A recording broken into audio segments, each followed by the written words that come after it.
Assalamualaikum warahmatullahi wabarakatuh.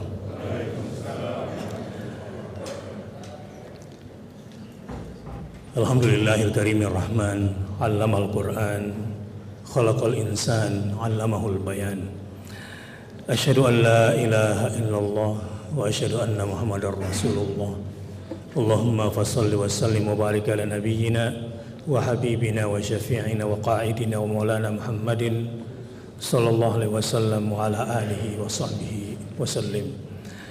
Subhanaka la ilma lana illa ma 'allamtana innaka antal alimul hakim. Subhanaka la ilma lana illa ma 'allamtana innaka antal alimul hakim. Subhanaka la ilma lana illa ma 'allamtana innaka antal alimul hakim. Rabbi zidni ilma. Inna salati wa nusuki wa mahyaya wa mamati lillahi rabbil alamin. Mudah-mudahan surah Al-Fatihah yang kita tadabburi pada hari ini memberikan terang jalan hidup kita semua, menguatkan kembali prinsip-prinsip hidup kita semua, dan mudah-mudahan cahaya Al-Quran dalam bentuk rahmat Allah Subhanahu wa taala menyinari kita dalam kehidupan dan keluarga serta tugas-tugas kita. Surah Al-Fatihah yang artinya pembukaan. Al-Qurtubi atau Imam Qurtubi memberikan riwayat-riwayat lain tentang nama lain dari surah Al-Fatihah. Di antaranya Al-Kafi, juga ada di antaranya Asy-Syafi yang sempurna, yang juga merupakan Al-Wafi yang menyeluruh, dan juga Asy-Syafi yang juga bisa memberikan dampak kesembuhan atau obat. Surah Al-Fatihah yang dimulai dari basmalah. Jadi basmalah di dalam Al-Quran itu cuma 2 ayat di 2 tempat saja. Satu, Al-Basmalah sebagai bagian dari surat itu ada di surah Al-Fatihah dan ada di surah An-Naml, surat yang ditulis oleh Nabi Sulaiman. Innahu min Sulaimana wa innahu bismillahirrahmanirrahim alla ta'lu alayya. Begitu seterusnya. Innahu min Sulaimana wa innahu bismillahirrahmanirrahim. Jadi seluruh ayat atau kata basmalah di dalam Al-Quran yang merupakan bagian dari ayat hanya di surah Al-Fatihah dan di surah sebutan lain dari Al-Fatihah adalah As-Saba' Al-Mathani, 7 ayat yang berulang-ulang.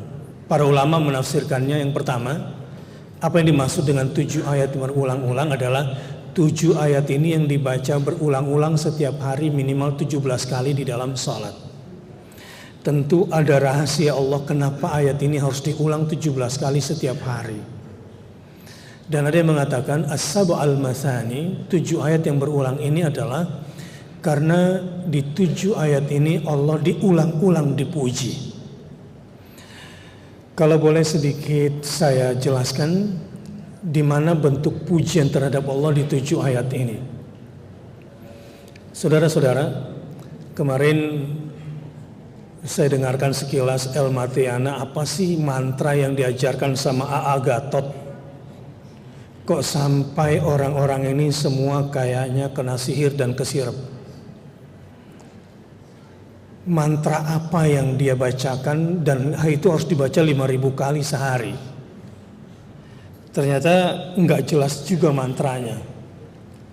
Ha, mim, si, summa ain, wasinin, gitu bacanya.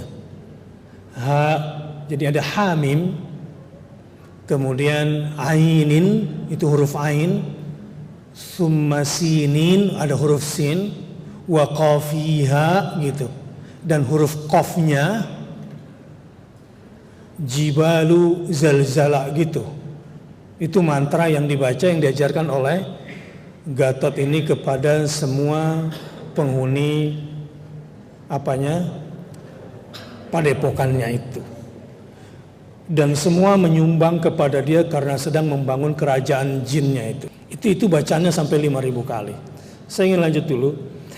Kalau Allah Subhanahu wa taala memerintahkan kita membaca 7 ayat ini berulang-ulang karena memang saking dahsyatnya.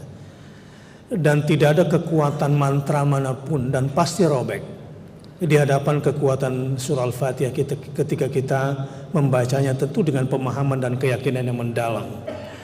Dan lebih dari itu, ini adalah yang disebut dengan siratal mustaqim. Kalau ingin hidup ini lurus, saya sendiri ketika berdiri di sini dan naik ke mimbar ini takut sekali sebetulnya.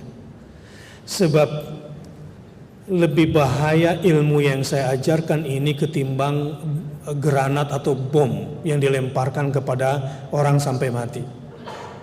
Sebab orang kena granat, kena bom bisa saja matinya dalam keadaan husnul khatimah dan bisa masuk surga. Tetapi ilmu Allah yang saya ajarkan ini kalau salah bisa menyesatkan manusia dan memasukkan mereka ke dalam neraka. Nauzubillah min dzalik. Terus terang agak berat, tetapi bismillahirrahmanirrahim, mudah-mudahan kita semua yang ada di sini mendapatkan taufiknya Allah Subhanahu wa taala. Apa itu taufik? Antara ilmu dan kehendak Allah itu pula yang menjadi keinginan dan ilmu kita sehingga ketemu. Waffaqa yuwaffiqu taufiqan. Bertemulah antara ilmunya Allah dengan ilmu yang diajarkan kepada kita, dan bertemulah antara kehendak Allah dan itu pula yang menjadi keinginan kita. Ini orang yang sukses sesungguhnya, orang yang mendapatkan taufiknya. Dan orang yang paling beruntung itu, orang yang mendapatkan taufiknya itu adalah orang yang difahamkan kepadanya Al-Quranul Karim. Nah, baik, pada hari ini kita akan mempelajari surah Al-Fatihah. Para mufassir berkata, dan banyak mufassir berkata demikian, seluruh isi Al-Quran, seluruh isi kitab suci di muka bumi ini. Jadi misalnya, kalau Anda ingin mempelajari ilmu terbaik orang masa lalu dan ilmu terbaik para nabi dan rasul masa lalu, maka mulai dari suhuf yang diturunkan kepada Adam, kepada Nuh, kepada Ibrahim, ini 3 nama ini saya sebutkan sebab inilah pilar-pilar peradaban muka bumi.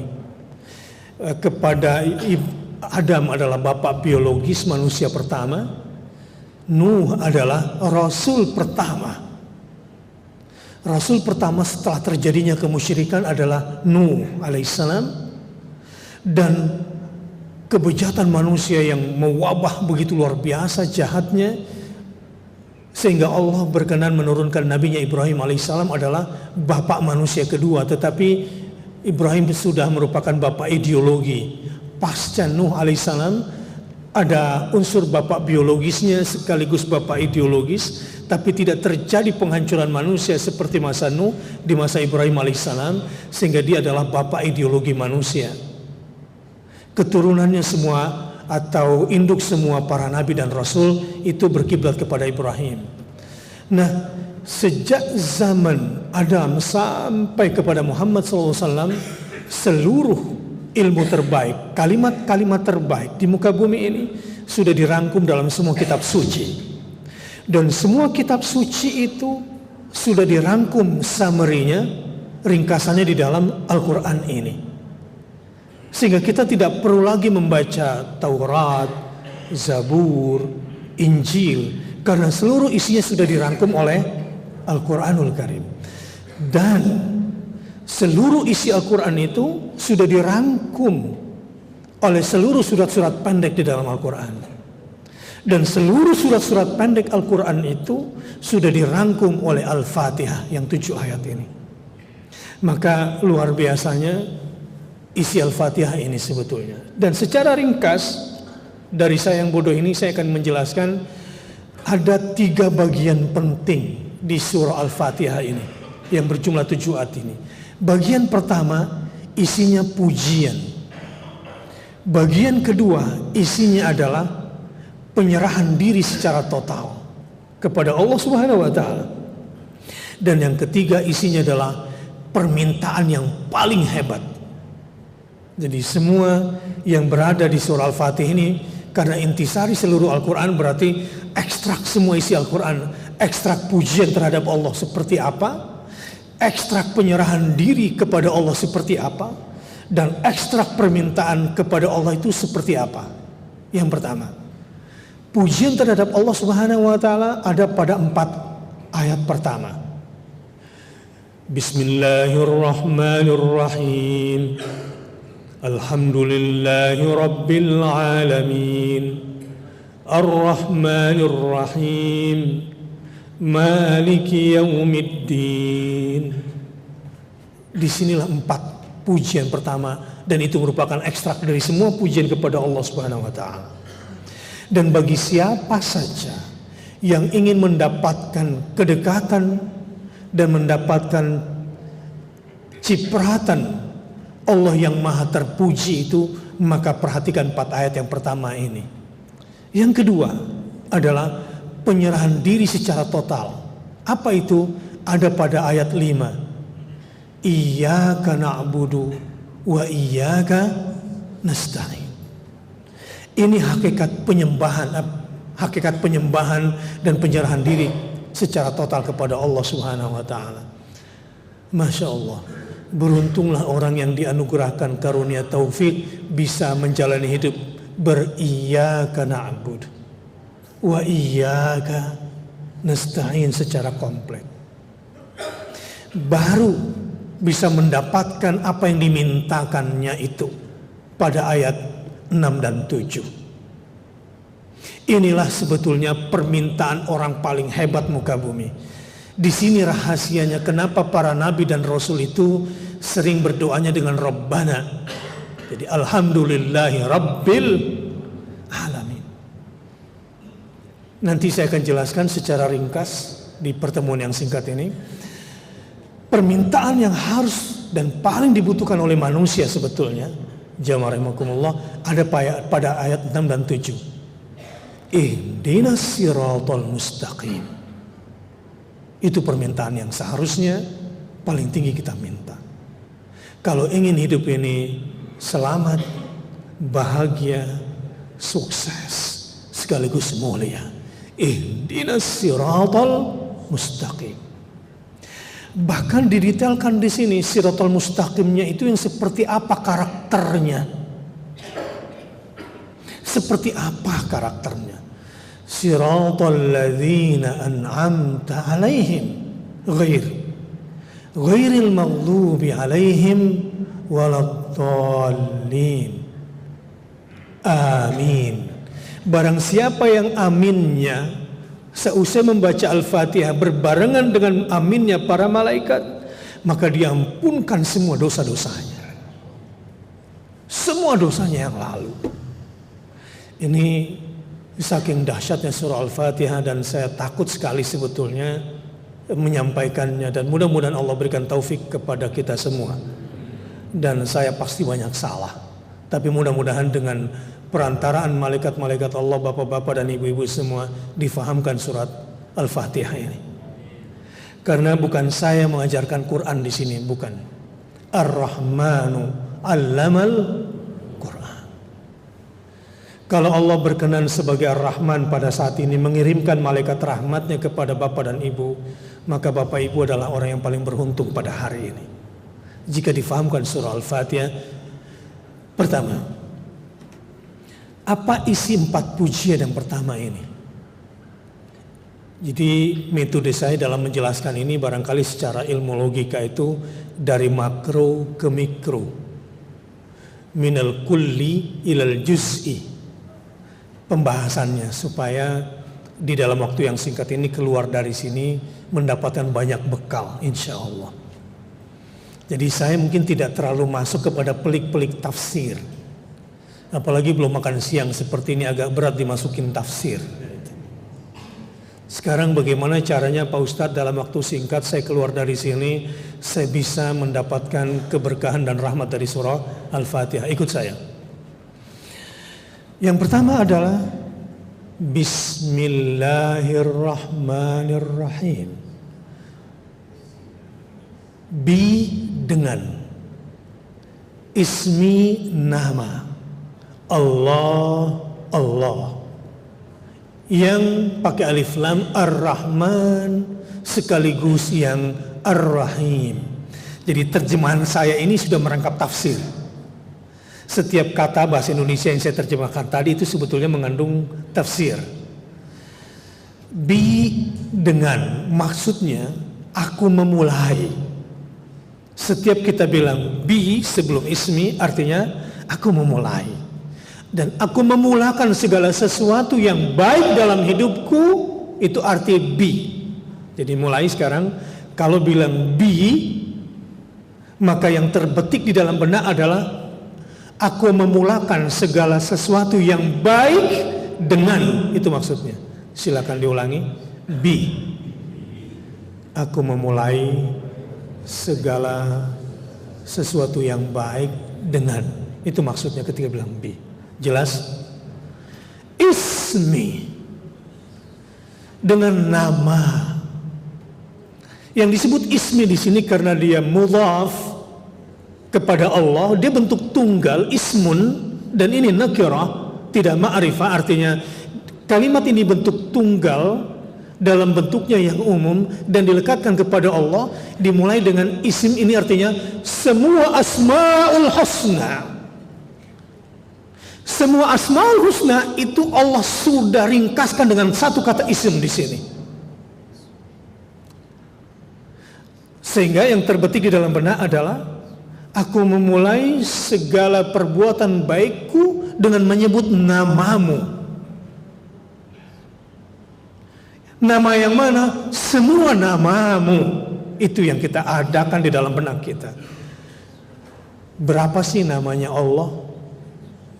99. Itu yang wajib kita ketahui. Sebetulnya asma Allah itu tidak terbatas jumlahnya. Kok nggak terbatas? Bukannya 99 Ustadz? Bukan. Sebagaimana halnya jumlah Nabi dan Rasul yang wajib kamu ketahui. Malaikat itu 25, tapi apa ya 25 malaikat? Tidak, tak terhingga. Jumlah Rasul, waduh, Nabi saja itu lebih 700. Ada yang disebutkan namanya dan ada yang tidak disebutkan namanya di dalam Al-Quran. Kalau kita katakan Asmaul Husna cuma 99, betapa terbatasnya dirinya Allah Subhanahu wa taala. Padahal Allah Subhanahu wa taala itu wala yuhituna bi syai'in min ilmihi illa bima syaa. Tidak akan pernah ada orang yang bisa meliputi dirinya Allah Subhanahu wa taala. Jadi berapa Ustaz jumlah Asmaul Husna itu? Tidak terhingga. Apa dalilnya? Dalilnya adalah ada sebuah doa yang diajarkan oleh Rasul. Siapa saja dalam kondisi kesedihan seberat apapun, dalam tekanan hidup seberat apapun, kalau dia baca doa ini, Rasul bilang dalam hadis yang sahih, maka akan diganti kesedihannya, diganti dukanya dengan bahagia dengan cepat. Doanya bunyi begini: Allahumma inni abduka ibnu abdika ibnu amatika nasiyati biyadika madhin fiyya hukmuka adlun fiyya qada'uka as'aluka bikulli ismin huwa laka sammaita bihi nafsaka aw anzaltahu fi kitabika aw 'allamtahu ahadan min khalqika aw ista'tharta bihi fi 'ilmi al-ghaibi 'indaka an taj'ala al-Qur'ana rabi'a qalbi wa nura sadri wa jalaa'a hazani wa dhahaba hammi. Kalau ada yang mau menghafal doa ini, silakan diaktifkan memonya. Saya akan bacakan kalau mau dihafal dan dibaca di rumah. Ini doa barang siapa yang dalam kondisi tekanan mental seberat apapun, tekanan hidup seberat apapun, kalau dia baca doa ini tapi dia pahami isinya, insya Allah akan diganti dengan cepat dengan kebahagiaan. Baik yang sudah aktifkan memonya, setelah saya baca bismillah langsung record. Doanya begini: doa menghapus kesedihan dan duka secara cepat dan diganti dengan bahagia. Bismillahirrahmanirrahim.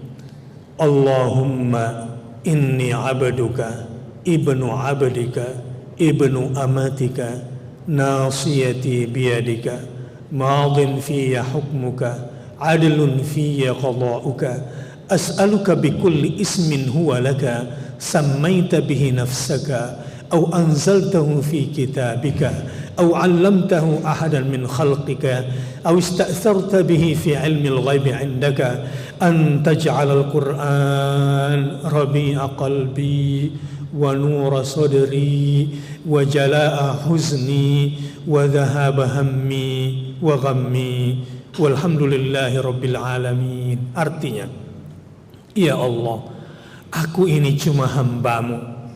Ayahku lelaki itu juga cuma hamba-Mu.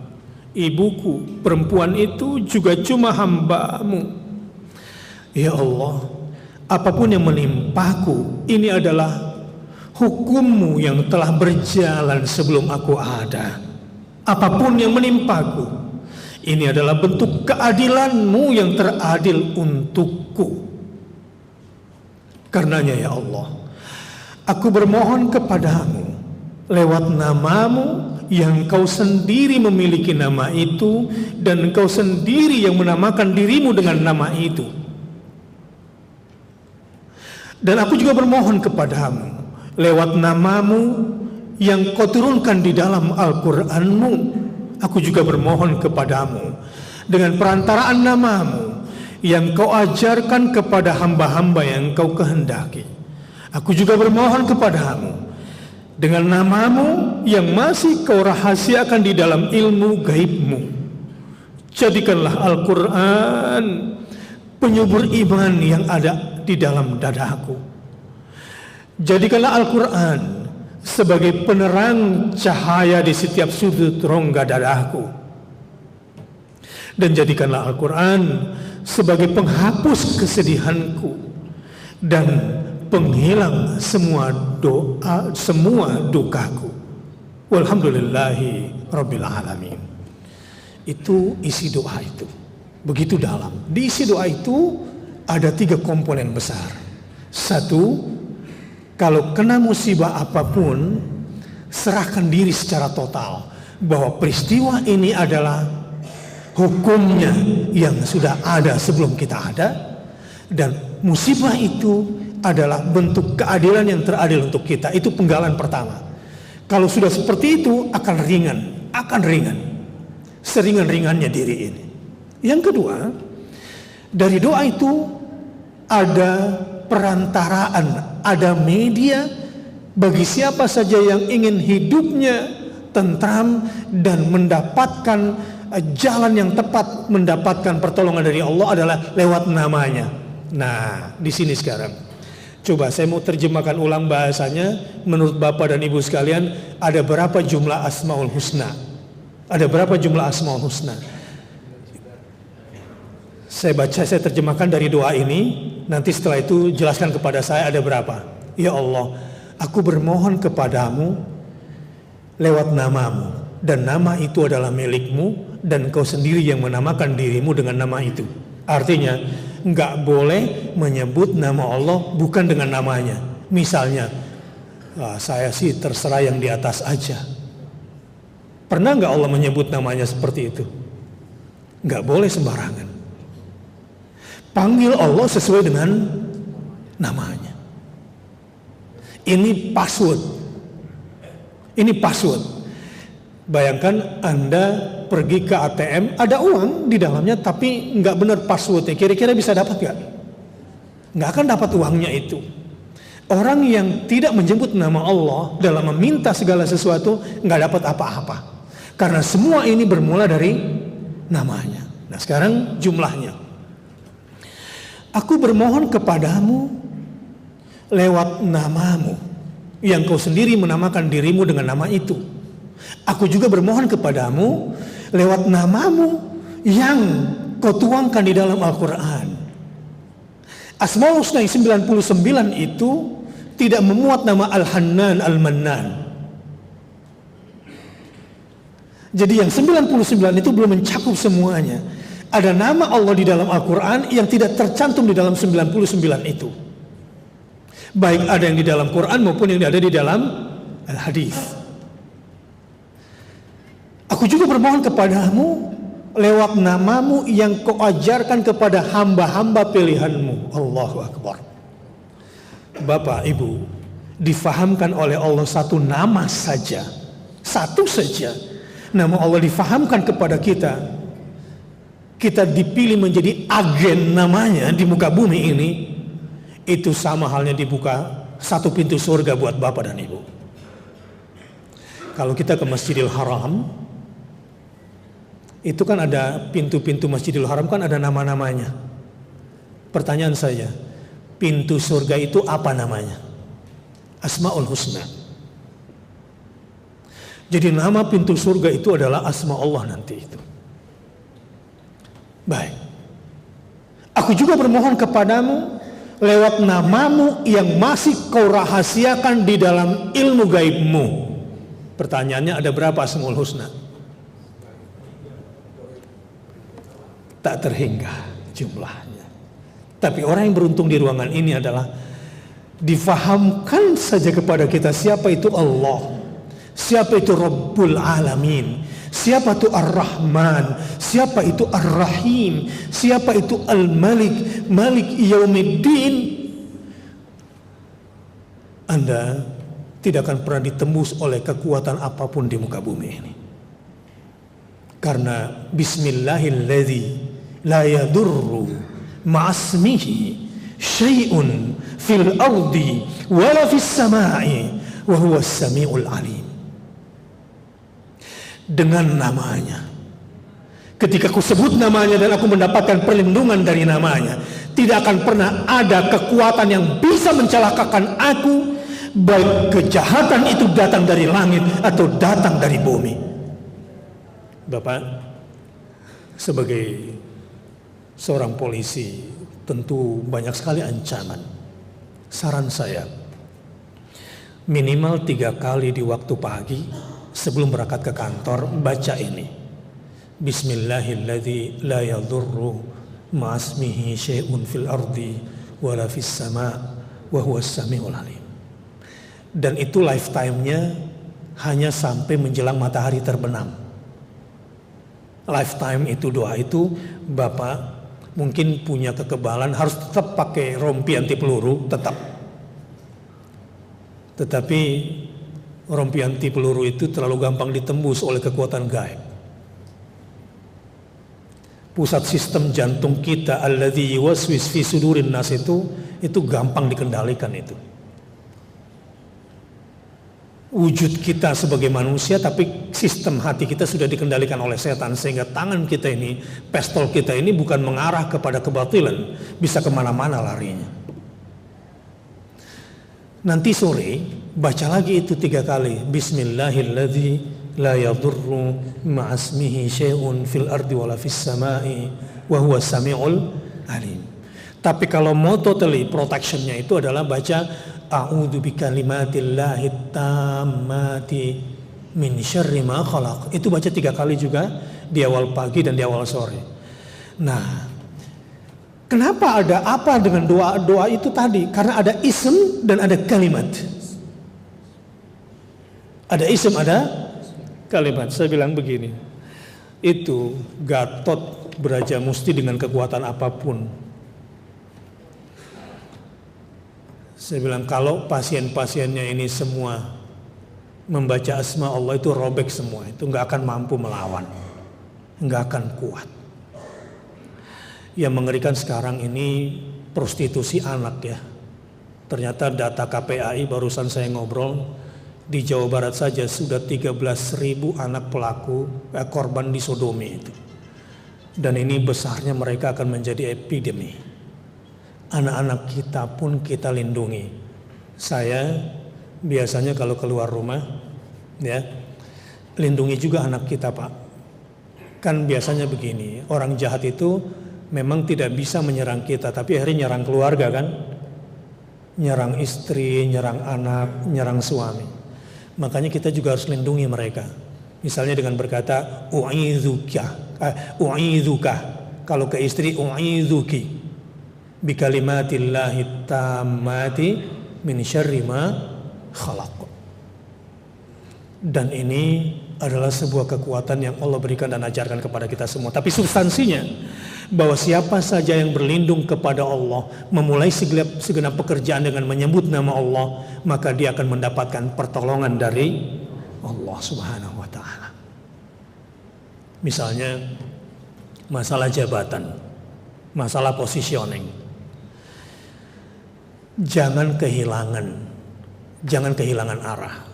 Orang yang nyogok supaya jabatannya tinggi, percayalah, tunjangan jabatan selama dia menjabat itu haram semua. Mungkin gaji pokoknya halal. Ingin jadi perwira, kemudian nyogok, kemudian dapat gaji lebih tinggi. Mungkin semua tunjangan jabatannya itu karena hasil yang haram, itu bisa saja haram semua penghasilan. Tetapi saran saya, kalau memang Anda berhak pada posisi jabatan itu, tetapi Anda merasa terzalimi, baca ini. Jadi bukan untuk naik pangkat dan Anda terzalimi dan Anda berhak untuk mendapatkan itu, baca ini. Qulillahumma malikal mulk tu'til mulka man tasha wa tanzi'ul mulka mimman tasha wa tu'izzu man tasha wa tudhillu man tasha biyadikal khair innaka ala kulli syai'in qadir tulijul laila fin nahari wa tulijul nahara fil lail wa tukhrijul hayya minal mayyit wa tukhrijul mayyita minal hayyi wa tarzuqu man tasha'u bighairi.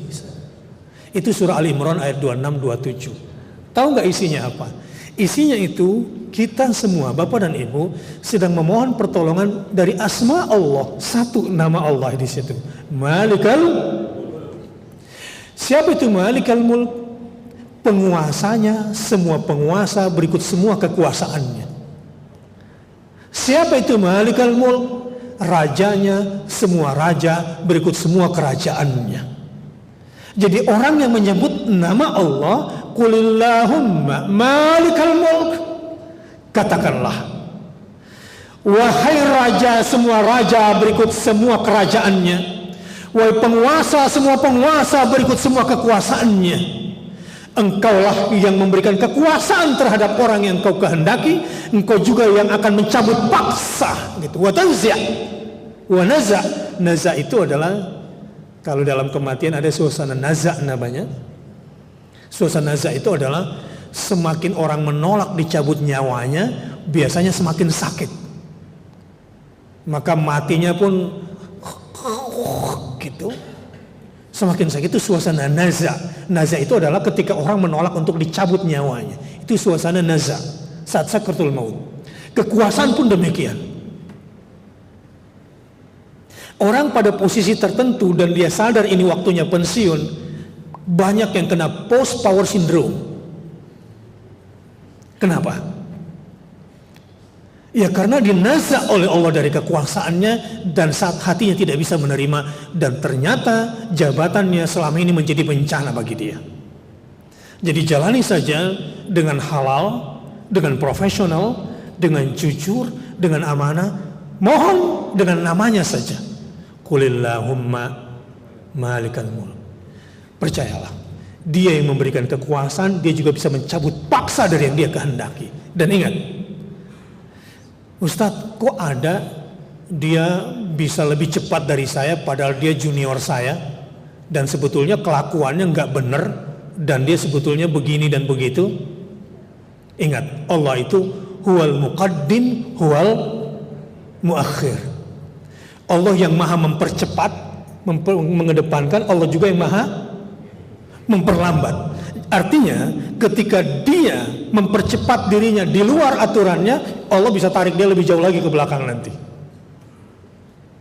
Jadi betapa nikmatnya orang yang berjalan pada relnya dan selalu bermohon kepada asma Allah Subhanahu wa ta'ala. Jadi sebetulnya keterangan ini hanya untuk menekankan kepada jenis keimanan kepada Allah dalam bentuk asma wa sifat. Jadi tadi sepanjang penjelasan saya sebetulnya saya sedang menanamkan sebuah disiplin ilmu yang namanya al-iman bil asma was sifat. Saya sedang menanamkan sebuah konsep ideologi mengimani nama dan sifat-sifat Allah Subhanahu wa taala. Seperti apa sifat Allah dalam kekuasaannya? Tulijul laila fin nahar wa tulijun nahara fil lail.